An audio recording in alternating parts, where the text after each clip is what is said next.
ಎಲ್ಲ ನನ್ನ ಪ್ರೀತಿಯ ಸ್ಪರ್ಧಾರ್ಥಿಗಳಿಗೆ ನಮಸ್ಕಾರ.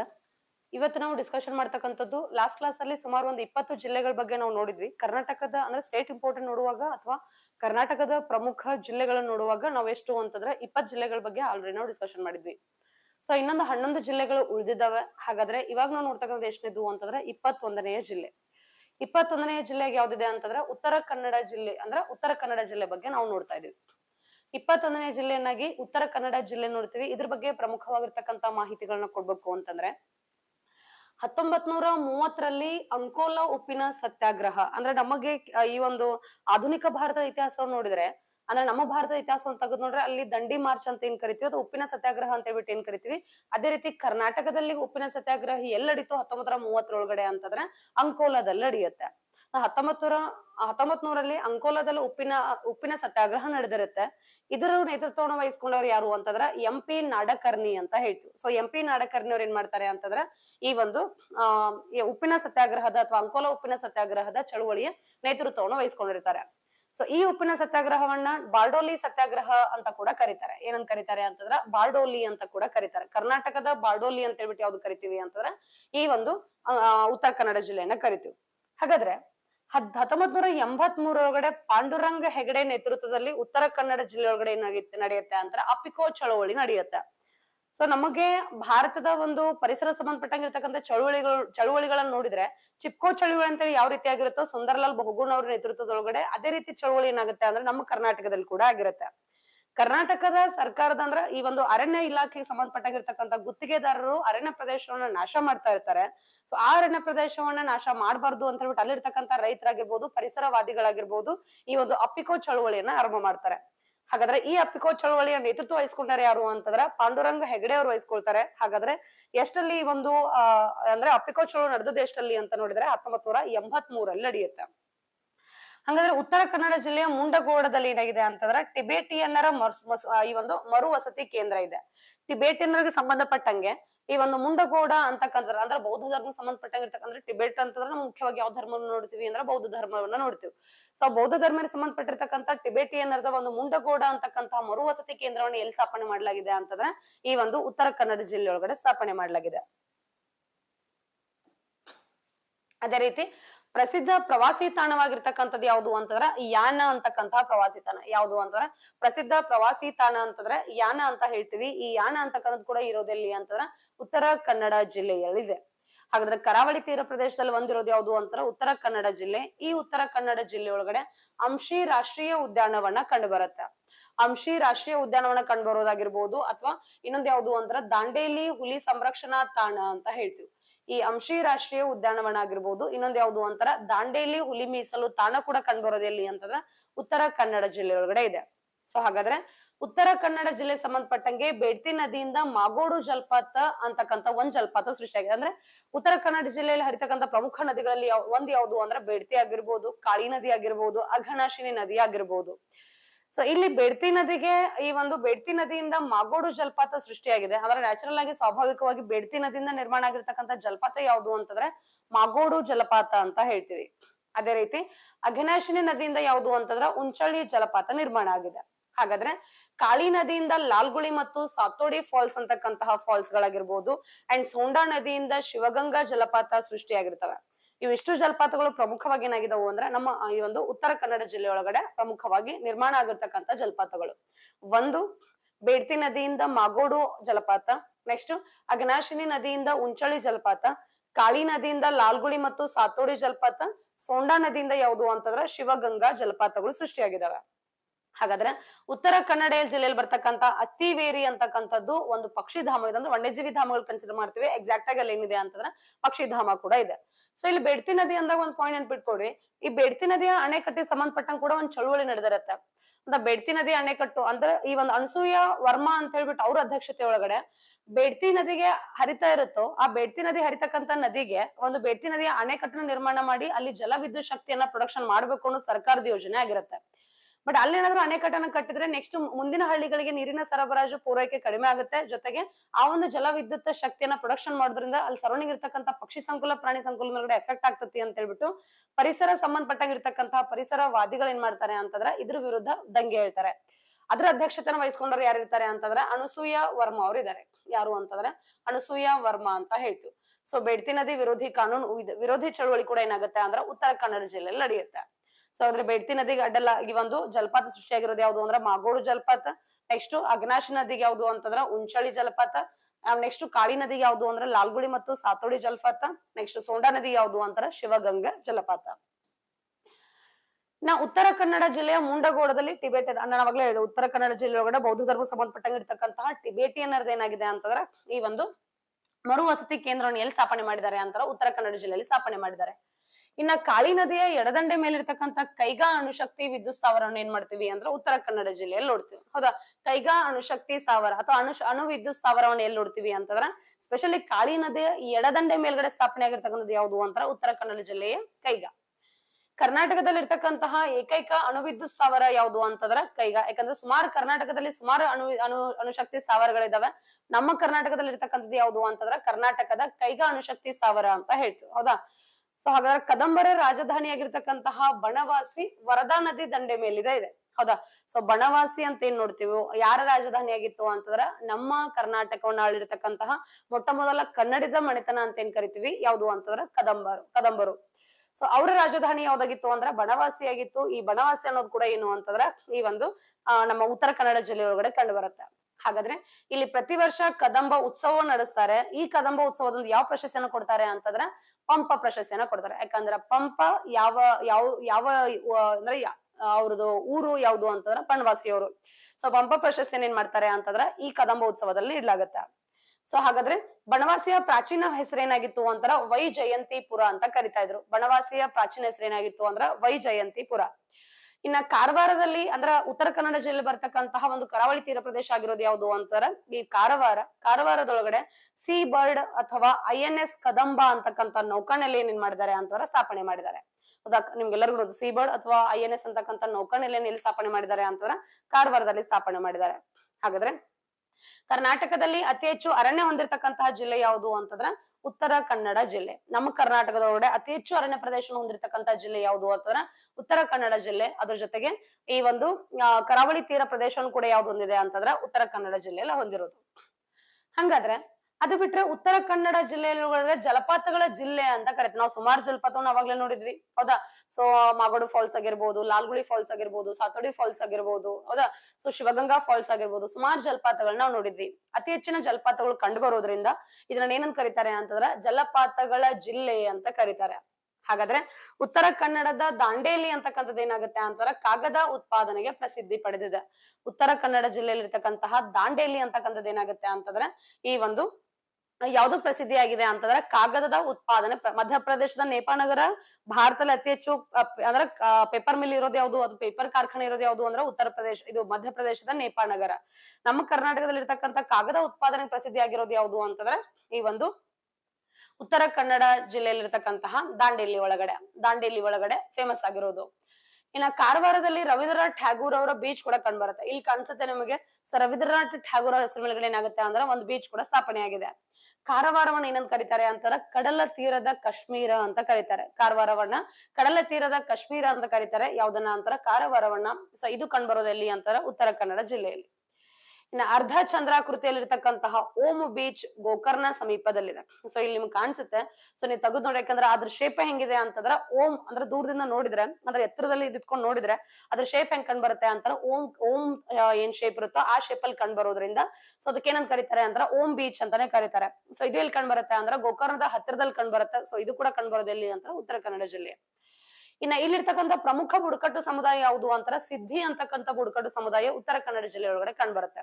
ಸಿದ್ಧಿ ಬುಡಕಟ್ಟು ಜನಾಂಗ ಕಂಡು ಬರೋದು ಎಲ್ಲಿ ಅಂತಂದ್ರ ಉತ್ತರ ಕನ್ನಡ ಜಿಲ್ಲೆ ಒಳಗಡೆ. ಹಾಗಾದ್ರೆ ಇಲ್ಲೇನಾಗುತ್ತೆ ಅಂತಂದ್ರೆ ಉತ್ತರ ಕನ್ನಡ ಜಿಲ್ಲೆಯ ಸೂಪರ್ ಅಂತ ಎಂಬತ್ ಸ್ಥಳವು. ಹೌದಾ, ಸೂಪರ್ ಅಂತಕ್ಕಂತಹ ಸ್ಥಳ. ಸೊ ಇಲ್ಲಿ ಏನಾಗುತ್ತೆ ಅಂತಂದ್ರೆ ಉತ್ತರ ಕನ್ನಡ ಜಿಲ್ಲೆಯ ಸೂಪರ್ ಅಂತಕ್ಕಂತಹ ಸ್ಥಳ ಯಾವ್ದಕ್ ಪ್ರಸಿದ್ಧಿಯಾಗಿದೆ ಅಂತಂದ್ರೆ ಸೀಸದ ಅದಿರಿಗೆ ಪ್ರಸಿದ್ಧಿ ಪಡೆದಿರ್ತಕ್ಕಂಥದ್ದು. ಹೌದಾ, ಸೀಸದ ಅದಿರಿಗೆ ಏನಾಗುತ್ತೆ ಅಂದ್ರೆ ಪ್ರಸಿದ್ಧಿಯನ್ನ ಪಡೆದಿರ್ತಕ್ಕಂಥದ್ದು. ಇನ್ನ ಉತ್ತರ ಕನ್ನಡ ಜಿಲ್ಲೆ ಅಂತಂದಾಗ ಮುಖ್ಯವಾಗಿ ನೋಡ್ರಿ ನಾವು ಜಲಪಾತಗಳ ಜಿಲ್ಲೆ ಅಂತ ಹೇಳ್ತೀವಿ. ಅದ್ರ ಜೊತೆಗೆ ಅಂಕೋಲಾ ಅಂತಕ್ಕಂಥ ಉಪ್ಪಿನ ಸತ್ಯಾಗ್ರಹ ಆಗುತ್ತೆ. ಹಾಗಾದ್ರೆ ಪಾಂಡುರಂಗ ಹೆಗಡೆ ಅವ್ರ ನೇತೃತ್ವದಲ್ಲಿ ಅಪ್ಪಿಕೋ ಚಳವಳಿ ನಡೆಯುತ್ತೆ. ಅದಾದ ನಂತರ ಟಿಬೇಟಿಯನ್ನರ ಒಂದು ಮರುವಸತಿ ಕೇಂದ್ರ ಸ್ಥಾಪನೆ ಆಗುತ್ತೆ. ಸೊ ಅದಾದ ನಂತರ ಪ್ರಮುಖ ಪ್ರವಾಸಿ ಸ್ಥಾನ ಆಣ ಅಂತ ಇದೆ. ಅಂಶಿ ರಾಷ್ಟ್ರೀಯ ಉದ್ಯಾನವನ ಇರೋದು ಉತ್ತರ ಕನ್ನಡದಲ್ಲಿ, ದಾಂಡೇಲಿ ಹುಲಿ ಸಂರಕ್ಷಣಾ ತಾಣ ಇರೋದು ಉತ್ತರ ಕನ್ನಡ ಜಿಲ್ಲೆ ಒಳಗಡೆ, ಆಮೇಲೆ ಸೂಫಾ ಅಣೆಕಟ್ಟು ಕಂಡು ಬರುತ್ತೆ. ಅದು ಕೂಡ ಇರೋದು ಎಲ್ಲಿ ಅಂದ್ರೆ ಕಾಳಿ ನದಿ ಗಡ್ಡಲಾಗಿ ಸೂಫಾ ಅಣೆಕಟ್ಟು ನಿರ್ಮಾಣ ಮಾಡಿದ್ದಾರೆ, ಅದು ಕೂಡ ಕಂಡು ಬರೋದು ಎಲ್ಲಿ ಅಂತಂದ್ರೆ ಉತ್ತರ ಕನ್ನಡ ಜಿಲ್ಲೆ ಒಳಗಡೆ. ಇನ್ನ ಬೇಡ್ತಿ ನದಿಗೆ ಮಾಗೋಡು ಜಲಪಾತ, ಅಗ್ನಾಶಿ ನದಿಗೆ ಉಂಚಳಿ ಜಲಪಾತ. ನೆಕ್ಸ್ಟ್ ಯಾವುದು ಅಂತಂದ್ರೆ ಇಲ್ಲಿ ಕಾಳಿ ನದಿಗೆ ಲಾಲ್ಗುಳಿ ಮತ್ತು ಸಾತೋಡಿ ಫಾಲ್ಸ್ ಆಗಿರ್ಬೋದು, ಸೋಂಡಾ ನದಿಗೆ ಶಿವಗಂಗಾ ಜಲಪಾತ ಆಗಿರ್ಬೋದು. ಸೊ ಇವಿಷ್ಟು ಕಂಡು ಬರೋದು ಎಲ್ಲಿ ಅಂತಂದ್ರೆ ಉತ್ತರ ಕನ್ನಡ ಜಿಲ್ಲೆ ಒಳಗಡೆ ಕಂಡು ಬರುತ್ತೆ.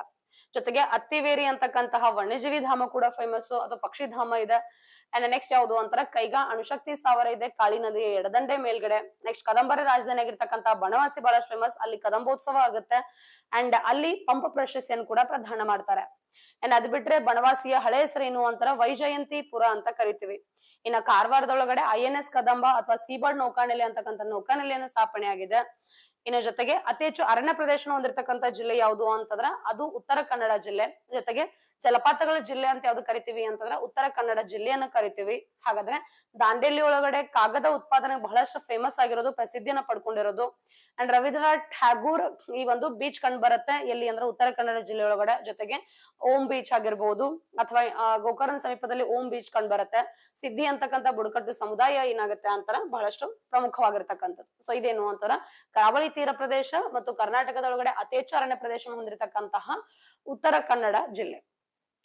ಇನ್ನು ಅದ್ರ ನೆಕ್ಸ್ಟ್ ಬರ್ತಕ್ಕಂಥದ್ದು ಯಾವುದು ಅಂದ್ರೆ ಮತ್ತೊಂದು ಕರಾವಳಿ ಜಿಲ್ಲೆ ಆಗಿರ್ತಕ್ಕಂಥದ್ದು ಯಾವುದು ಅಂದ್ರೆ ಉತ್ತರ ಕನ್ನಡ ಜಿಲ್ಲೆಯ ಕೆಳಭಾಗದಲ್ಲಿ ಇರೋದು ಯಾವುದು ಅಂತಾರ ಉಡುಪಿ ಜಿಲ್ಲೆ. ಹೌದಾ, ಕರಾವಳಿ ಮೂರು ಜಿಲ್ಲೆಗಳ ಕರಾವಳಿ ತೀರ ಪ್ರದೇಶ ಹೊಂದಿದಾವೆ, ಉತ್ತರ ಕನ್ನಡ, ಉಡುಪಿ ಮತ್ತು ದಕ್ಷಿಣ ಕನ್ನಡ. ಸೊ ನಾವು ನೋಡಿದ ಉತ್ತರ ಕನ್ನಡ ಆದ್ರೆ ನೆಕ್ಸ್ಟ್ ಅದ್ರ ಕೆಳಗಡೆ ಇರೋದು ಯಾವುದು ಅಂತಂದ್ರ ಇದು ಉಡುಪಿ ಜಿಲ್ಲೆ ಅಂತ ಹೇಳ್ತೀವಿ. ಸೊ ಇದು ಕೂಡ ಕರಾವಳಿ ಜಿಲ್ಲೆ. ಸೊ ಕರ್ನಾಟಕದೊಳಗಡೆ ಅತಿ ಹೆಚ್ಚು ಲಿಂಗಾನುಪಾತ ಹೊಂದಿರತಕ್ಕಂತ ಜಿಲ್ಲೆ ಯಾವುದು ಅಂತಂದ್ರೆ ಉಡುಪಿ ಜಿಲ್ಲೆ. ಲಿಂಗಾನುಪಾತ ಅಂತಂದ್ರೆ 1000 ಪುರುಷರಿಗಿರ್ತಕ್ಕಂತ ಮಹಿಳೆಯರ ಪ್ರಮಾಣವನ್ನ ಲೆಕ್ಕ ಹಾಕೋದಕ್ಕೆ ಏನಂತ ಕರಿತೀವಿ ಅಂತಾರೆ ಸೆಕ್ಸ್ ರೇಷಿಯೋ ಅಥವಾ ಲಿಂಗಾನುಪಾತ ಅಂತ ಕರಿತೀವಿ. ಹಾಗಾದ್ರೆ ಈ ಲಿಂಗಾನುಪಾತವನ್ನ ಅತಿ ಹೆಚ್ಚಾಗಿ ಹೊಂದಿರತಕ್ಕಂತ ಜಿಲ್ಲೆ ಯಾವುದು ಅಂತಂದ್ರೆ ಉಡುಪಿ ಜಿಲ್ಲೆ. ಹಾಗಾದ್ರೆ 1925 ಸಿಂಡಿಕೇಟ್ ಬ್ಯಾಂಕ್ ಅನ್ನ ಎಲ್ಲಿ ಸ್ಥಾಪನೆ ಮಾಡ್ಲಾಯ್ತು ಅಂತಂದ್ರ ಉಡುಪಿ ಜಿಲ್ಲೆ ಒಳಗಡೆ ಸ್ಥಾಪನೆ ಮಾಡ್ಲಾಗತ್ತೆ. ಎಷ್ಟಲ್ಲಿ ಅಂತಂದ್ರ 1925 ಹೌದಾ. ಉಡುಪಿ ಜಿಲ್ಲೆ ಒಳಗಡೆ ಏನ್ ಸ್ಥಾಪನೆ ಮಾಡ್ಲಾಗತ್ತೆ ಅಂತಂದ್ರ ಸಿಂಡಿಕೇಟ್ ಬ್ಯಾಂಕ್ ಅನ್ನ ಸ್ಥಾಪನೆ ಮಾಡ್ಲಾಗತ್ತೆ.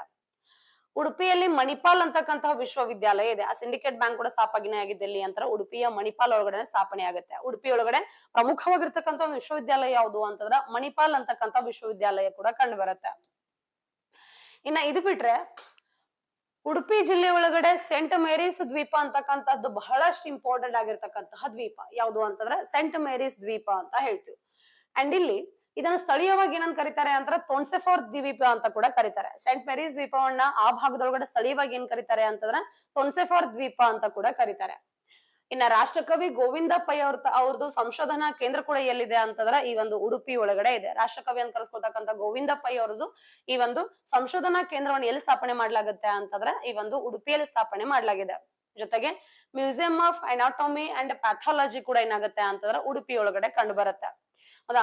ಸೊ ಅನಾಟಮಿ ಅಂತಂದ್ರ ಸಸ್ಯಗಳ ಭಾಗಗಳನ್ನ ಅಂದ್ರೆ ಎಕ್ಸ್ಟರ್ನಲ್ ಫೀಚರ್ಸ್ ಅನ್ನ ಸ್ಟಡಿ ಮಾಡೋದಕ್ಕೆ ಏನಂತ ಕರಿತೀವಿ ಅಂತಾರೆ ಅನಾಟಮಿ ಅಂತ ಕರಿತೀವಿ. ಇನ್ನ ಪ್ಯಾಥಾಲಜಿ ಅಂತಾರ ರೋಗಗಳ ವಿರುದ್ಧ ಹೋರಾಟ ಅಂದ್ರೆ ರೋಗಗಳ ಬಗ್ಗೆ ಅಧ್ಯಯನ ಮಾಡೋದಕ್ಕೆ ಪ್ಯಾಥಾಲಜಿ ಅಂತ ಹೇಳ್ತೀವಿ. ಇದು ಭಾರತದ ಅತಿ ದೊಡ್ಡ museum of anatomy and pathology ಆಗಿದೆ. ಸೊ ಉಡುಪಿಯಲ್ಲಿ ಇರ್ತಕ್ಕಂಥದ್ದು ಅತಿ ದೊಡ್ಡ ಮ್ಯೂಸಿಯಂ ಅಂದ್ರೆ ಭಾರತದಲ್ಲೇನೆ ಅತಿ ದೊಡ್ಡ ಮ್ಯೂಸಿಯಂ ಯಾವ್ದು ಸಂಬಂಧಪಟ್ಟಂಗೆ ಅಂತಂದ್ರೆ ಅನಾಟಮಿ ಮತ್ತು ಪ್ಯಾಥಾಲಜಿ ಸಂಬಂಧಪಟ್ಟಂಗೆ ಅತಿ ದೊಡ್ಡ ಮ್ಯೂಸಿಯಂ ಅಂತ ಹೇಳ್ತೀವಿ. ಇನ್ನ ಉಡುಪಿ ಜಿಲ್ಲೆಯ ಪಾಜಕ ಅಂತದ್ರಲ್ಲಿ ಈ ಮಧ್ವಾಚಾರ್ಯರು ಏನಾಗ್ತಾರೆ ಅಂದ್ರೆ ಕ್ರಿಸ್ತಶಕ 12 ಮಧ್ವಾಚಾರ್ಯರ ಜನನ ಆಗತ್ತೆ. ಸೊ ಈ ಒಂದು ಮಧ್ವಾಚಾರ್ಯ ಜನನ ಆಗತ್ತೆ ಎಲ್ಲಿ ಅಂತಂದ್ರ ಉಡುಪಿ ಜಿಲ್ಲೆಯ ಪಾಜಕ ಅಂತಕ್ಕಂತ ಪ್ಲೇಸ್ ಒಳಗಡೆ ಮಧ್ವಾಚಾರ್ಯ ಜನನ ಆಗತ್ತೆ. ಎಷ್ಟೊಳಗಡೆ ಅಂತಾರ ಕ್ರಿಸ್ತಶಕ 12 ಅವ್ರ ಜನನ ಆಗತ್ತ. ಹಾಗಾದ್ರೆ ಮಧ್ವಾಚಾರ್ಯರು ಉಡುಪಿಯಲ್ಲಿ ಅಷ್ಟಮಠಗಳನ್ನು ಮತ್ತು ಶ್ರೀಕೃಷ್ಣನ ವಿಗ್ರಹವನ್ನ ಏನ್ ಮಾಡ್ತಾರೆ ಅಂತಾರ ಸ್ಥಾಪನೆ ಮಾಡ್ತಾರೆ. ಸೊ ಉಡುಪಿ ಅಂತ ಬಂದಾಗ ನಮ್ಗೆ ತಲೆಗೆ ಬರೋದು ಯಾವುದು ಅಂತಾರೆ ಶ್ರೀಕೃಷ್ಣ ಪರಮಾತ್ಮ. ಸೊ ಹಾಗಾಗಿ ಈ ಒಂದು ಅಷ್ಟಮಠಗಳನ್ನ ಮತ್ತು ಶ್ರೀಕೃಷ್ಣ ಮೂರ್ತಿನ ಸ್ಥಾಪನೆ ಮಾಡಿರ್ತಕ್ಕಂಥ ಕೀರ್ತಿ ಯಾರಿಗೆ ಸಲ್ಲತ್ತೆ ಅಂತಾರ ಮಧ್ವಾಚಾರ್ಯರಿಗೆ ಸಲ್ಲತ್ತೆ.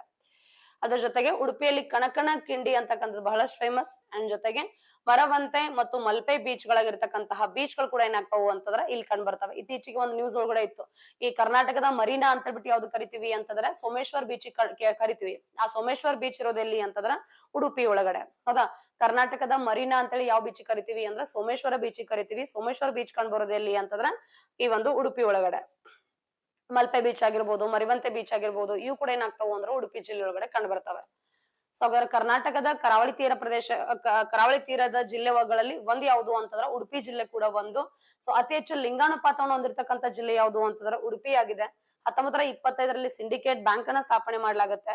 ಜೊತೆಗೆ ಉಡುಪಿಯಲ್ಲಿ ಮಣಿಪಾಲ್ ಅಂತಕ್ಕಂತ ವಿಶ್ವವಿದ್ಯಾಲಯ ಬಹಳಷ್ಟು ಫೇಮಸ್ ಆಗಿರೋದು. ಅಂಡ್ ಸೆಂಟ್ ಮೇರೀಸ್ ಐಸ್ಲ್ಯಾಂಡ್ ಬಹಳಷ್ಟು ಇಂಪಾರ್ಟೆಂಟ್. ಅಂಡ್ ಇದನ್ನ ಸ್ಥಳೀಯವಾಗಿ ತುನ್ಸೆಫರ್ ದ್ವೀಪ ಅಂತ ಕೂಡ ಕರಿತೀವಿ. ಇನ್ನ ರಾಷ್ಟ್ರಕವಿ ಇದು ಗೋವಿಂದಪ್ಪ ಅವರ ಹೆಸರು ಮೇಲ್ಗಡೆ ಒಂದು ಸಂಶೋಧನಾ ಕೇಂದ್ರವನ್ನು ಕೂಡ ಸ್ಥಾಪನೆ ಮಾಡಿದೆ. ಅಂಡ್ ಭಾರತದ ಅತಿ ದೊಡ್ಡ ಈ ಒಂದು ಎನಾಟಮಿ ಮತ್ತು ಪ್ಯಾಥಾಲಜಿಕಲ್ ಮ್ಯೂಸಿಯಂ ಕೂಡ ಎಲ್ಲಿ ಕಂಡು ಬರುತ್ತೆ ಅಂತಂದ್ರ ಉಡುಪಿ ಒಳಗಡೆ ಕಂಡು ಬರುತ್ತೆ.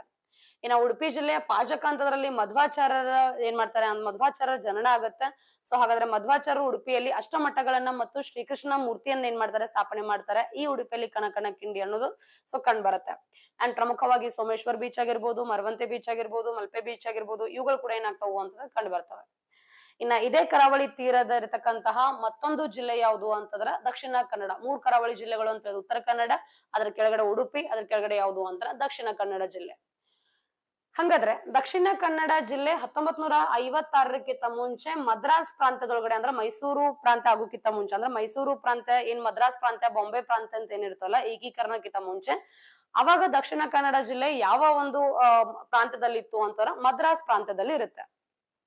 ಕರ್ನಾಟಕದೊಳಗಡೆ ಅತಿ ಹೆಚ್ಚು ಸಾಕ್ಷರತೆ ದರವನ್ನ ಹೊಂದಿರತಕ್ಕಂತ ಜಿಲ್ಲೆ ಯಾವುದು ಅಂತಂದ್ರೆ ದಕ್ಷಿಣ ಕನ್ನಡ ಜಿಲ್ಲೆ. ಹೌದಾ, ಅತಿ ಹೆಚ್ಚು ಸಾಕ್ಷರತೆ ಪ್ರಮಾಣ ಅಕ್ಷರಸ್ಥರ ಸಂಖ್ಯೆ ಆಗಿರ್ಬೋದು, ಅತಿ ಹೆಚ್ಚು ಸಾಕ್ಷರತೆ ಪ್ರಮಾಣ ಹೆಚ್ಚಾಗಿರೋದು ಎಲ್ಲಿ ಅಂತಂದ್ರೆ ದಕ್ಷಿಣ ಕನ್ನಡ ಜಿಲ್ಲೆ ಒಳಗಡೆ. ಹಾಗಾದ್ರೆ 1974ರೊಳಗಡೆ ಇಂದಿರಾ ಗಾಂಧಿ ಅವರು ನವಮಂಗಳೂರು ಬಂದರನ್ನ ಏನ್ ಮಾಡ್ತಾರೆ ಅಂತಾರ ಉದ್ಘಾಟನೆ ಮಾಡ್ತಾರೆ. ಸೊ ಹಾಗಾದ್ರೆ ನವಮಂಗಳೂರು ಬಂದರು ಕಂಡು ಬರೋದು ಎಲ್ಲಿ ಅಂತಾರ ದಕ್ಷಿಣ ಕನ್ನಡ ಜಿಲ್ಲೆ ಒಳಗಡೆ ಕಂಡು ಬರುತ್ತೆ. 1974ರೊಳಗಡೆ ಇಂದಿರಾ ಗಾಂಧಿ ಅವ್ರು ಏನ್ ಮಾಡ್ತಾರೆ ಅಂತಂದ್ರೆ ಈ ನವಮಂಗಳೂರು ಬಂದರನ್ನ ಉದ್ಘಾಟನೆ ಮಾಡ್ತಾರೆ. ಇನ್ನ ಇದು ಕರ್ನಾಟಕದ ಅತಿ ದೊಡ್ಡ ಬಂದರ ಆಗಿದೆ ಅಂತ ಹೇಳ್ತೀವಿ. ಕರ್ನಾಟಕದಲ್ಲಿ ಇರ್ತಕ್ಕಂತ ಅತಿ ದೊಡ್ಡ ಬಂದರು ಯಾವುದು ಅಂತಂದ್ರ ನವಮಂಗಳೂರು ಬಂದರು.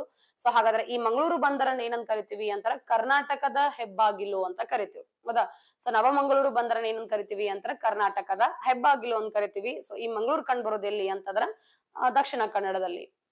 ಇನ್ನ ಮಂಗಳೂರಿನಲ್ಲಿ ಪೆಟ್ರೋಲಿಯಂ ಶುದ್ಧೀಕರಣ ಘಟಕ ಎಲ್ಲಿ ಕಂಡು ಬರುತ್ತೆ ಅಂತಂದ್ರ ಮಂಗಳೂರು ಒಳಗಡೆ ಕಂಡು ಬರುತ್ತೆ. ಪೆಟ್ರೋಲಿಯಂ ಶುದ್ಧೀಕರಣ ಘಟಕ. ಹೌದಾ, ಯಾವ ರೀತಿ ನಾವು ಬಾಂಬೆ ಹೈ ಅಂತ ಏನ್ ನೋಡ್ತೀವೋ ನಮ್ಮ ಭಾರತ ಬಂದಾಗ ಪೆಟ್ರೋಲಿಯಂ ಶುದ್ಧೀಕರಣ ಘಟಕ ಅಂದಾಗ ನಮ್ಗೆ ನೆನಪಾಗೋದು ಬಾಂಬೆ ಹೈ. ಅದೇ ರೀತಿ ಕರ್ನಾಟಕದೊಳಗಡೆ ಪೆಟ್ರೋಲಿಯಂ ಶುದ್ಧೀಕರಣ ಘಟಕ ಸ್ಥಾಪನೆ ಆಗಿರೋದು ಎಲ್ಲಿ ಅಂತಂದ್ರ ಮಂಗಳೂರು ಒಳಗಡೆ ಸ್ಥಾಪನೆ ಆಗುತ್ತೆ. ಇನ್ನ ದಕ್ಷಿಣ ಕನ್ನಡ ಜಿಲ್ಲೆಯನ್ನು ಏನಂತ ಕರೀತಾರೆ ಅಂತಂದ್ರ ಬೆಂಗಳೂರು ಅಂದ್ರೆ ಬ್ಯಾಂಕುಗಳ ತವರು ಅಂತ ಕರೀತಾರೆ. ಹೌದಾ, ಅಥವಾ banking ಕ್ರೆಡಲ್ಸ್ of banking system in India ಅಂತ ಕೂಡ ಕರಿತೀವಿ. ಅಥವಾ ಬ್ಯಾಂಕುಗಳ ತೊಟ್ಟಿಲು ಅಂತ ಕರೀತಾರೆ. ಯಾವ್ದನ್ನ ಅಂತಂದ್ರ ದಕ್ಷಿಣ ಕನ್ನಡ ಜಿಲ್ಲೆಯನ್ನ. ಉಡುಪಿ ಮತ್ತು ದಕ್ಷಿಣ ಕನ್ನಡ ಎರಡೂನು. ಸೊ ದಕ್ಷಿಣ ಕನ್ನಡ ಜಿಲ್ಲೆಯನ್ನು ಏನಂತ ಕರಿತೀವಿ ಅಂತಂದ್ರ ಬ್ಯಾಂಕುಗಳ ತೊಟ್ಟಿಲು ಅಂತ ಕೂಡ ಕರೀತಾರೆ. ಇನ್ನ ಕರ್ನಾಟಕ ಬ್ಯಾಂಕಿನ ಕೇಂದ್ರ ಕಚೇರಿ ಎಲ್ಲಿದೆ ಅಂತಂದ್ರ ಮಂಗಳೂರಲ್ಲಿ ಇದೆ. ಸೊ ಇವಾಗ ನಾವು ಖಾಸಗಿ ವಲಯದಲ್ಲಿ ನೋಡ್ತಕ್ಕಂತ ಕರ್ನಾಟಕದ ಬ್ಯಾಂಕ್ ಯಾವುದು ಅಂದ್ರೆ ಕರ್ನಾಟಕ ಅಂತಕ್ಕಂತ ಏನ್ ಬ್ಯಾಂಕ್ ಇದನ್ನು ಅದ್ರದ್ದು ಕೇಂದ್ರ ಕಚೇರಿ ಇರೋದು ಎಲ್ಲಿ ಅಂತಂದ್ರ ಮಂಗಳೂರು ಒಳಗಡೆ ಕೇಂದ್ರ ಕಚೇರಿ ಇದೆ. ಜೊತೆಗೆ ದಕ್ಷಿಣ ಕನ್ನಡ ಜಿಲ್ಲೆಯಲ್ಲಿ ತುಳು ಭಾಷೆಯನ್ನ ಹೆಚ್ಚಾಗಿ ಏನ್ ಮಾಡ್ತಾರೆ ಅಂತಾರೆ ಮಾತನಾಡ್ತಕ್ಕಂಥ ಭಾಷೆ ಕನ್ನಡಕ್ಕಿಂತ ತುಳು ಭಾಷೆಯನ್ನ ಅತಿ ಹೆಚ್ಚಾಗಿ ಮಾತನಾಡ್ತಕ್ಕಂಥವ್ರು ಸಿಗ್ತಾರೆ. ಇನ್ನ ದಕ್ಷಿಣ ಕನ್ನಡದ ಮೂಡಬಿದ್ರೆಯಲ್ಲಿ 1000 ಕಂಬಗಳ ಜೈನರ ಬಸದಿ ಏನಾಗುತ್ತೆ ಅಂತಂದ್ರೆ ನಿರ್ಮಾಣ ಆಗಿದೆ. ಮೂಡಬಿದ್ರೆ. ಹೌದಾ, ಸೊ ಈ ದಕ್ಷಿಣ ಕನ್ನಡ ಜಿಲ್ಲೆಯೊಳಗಡೆ ಇರ್ತಕ್ಕಂಥ ಮೂಡಬಿದ್ರೆನ ಏನ್ ಕರೀತಾರೆ ಅಂದ್ರೆ 1000 ಕಂಬಗಳ ಜೈನರ ಬಸದಿ ಇದೆ. ಸೊ ಇದು ಏನಾಗುತ್ತೆ ಅಂದ್ರೆ ಮೂಡಬಿದ್ರೆ ಒಳಗಡೆ ಇದನ್ನ ಏನಂತ ಕರಿತೀವಿ ಅಂತಂದ್ರೆ ಜೈನರ ಕಾಶಿ ಅಂತ ಕೂಡ ಕರಿತೀವಿ. ಜೈನರ ಕಾಶಿ ಅಂತ ಕರೆಸ್ಕೊಳ್ತಕ್ಕಂಥದ್ದು ಯಾವುದು ಅಂತಂದ್ರೆ ದಕ್ಷಿಣ ಕನ್ನಡ ಜಿಲ್ಲೆಯ ಮೂಡಬಿದ್ರೆ. ಇನ್ನ ದಕ್ಷಿಣ ಕನ್ನಡ ಜಿಲ್ಲೆಯ ಪುತ್ತೂರು ಅಂತಕ್ಕಂಥ ಸ್ಥಳದಲ್ಲಿ ಏನಿದೆ ಅಂತಂದ್ರೆ ಬಿಸಿ ನೀರಿನ ಬುಗ್ಗೆಗಳು ಕಂಡು ಬರ್ತವೆ. ಹೌದಾ, ಸೊ ಬಿಸಿ ನೀರಿನ ಬುಗ್ಗೆಗಳು ಎಲ್ಲಿ ಕಂಡು ಬರ್ತಾವು ಅಂತಂದ್ರೆ ಈ ಒಂದು ದಕ್ಷಿಣ ಕನ್ನಡ ಜಿಲ್ಲೆಯ ಪುತ್ತೂರು ಅಂತಕ್ಕಂಥ ಪ್ಲೇಸ್ ಒಳಗಡೆ ಬಿಸಿ ನೀರಿನ ಬುಗ್ಗೆಗಳು ಕೂಡ ಕಂಡು ಬರ್ತವೆ. ಇನ್ನ ಪ್ರಸಿದ್ಧ ಧಾರ್ಮಿಕ ಕ್ಷೇತ್ರವಾಗಿರ್ತಕ್ಕಂಥದ್ದು ಯಾವುದು ಅಂತಾರ ಧರ್ಮಸ್ಥಳ. ಸೊ ಯಾವ ನದಿಯ ದಂಡೆ ಮೇಲ್ಗಡೆ ಇದೆ ಅಂತಂದ್ರೆ ನೇತ್ರಾವತಿ ನದಿ ದಂಡೆ ಮೇಲ್ಗಡೆ ಇದೆ. ಹೌದಾ, ಸೊ ಹಾಗಾದ್ರೆ ಇಲ್ಲಿನ ಮೂಲ ದೈವ ಯಾರು ಅಂತಂದ್ರೆ ಅಣ್ಣಪ್ಪ ಸ್ವಾಮಿ. ಅಂದ್ರೆ ನಾವು ಮಂಜುನಾಥ, ಧರ್ಮಸ್ಥಳದ ಮಂಜುನಾಥ್ ಅಂತ ಏನ್ ಹೇಳ್ತೀವಿ. ಸೊ ಮೂಲ ದೈವತ್ವ ಯಾರು ಅಂತಂದ್ರೆ ಅಣ್ಣಪ್ಪ ಸ್ವಾಮಿ ಅಂತ ಹೇಳ್ತೀವಿ.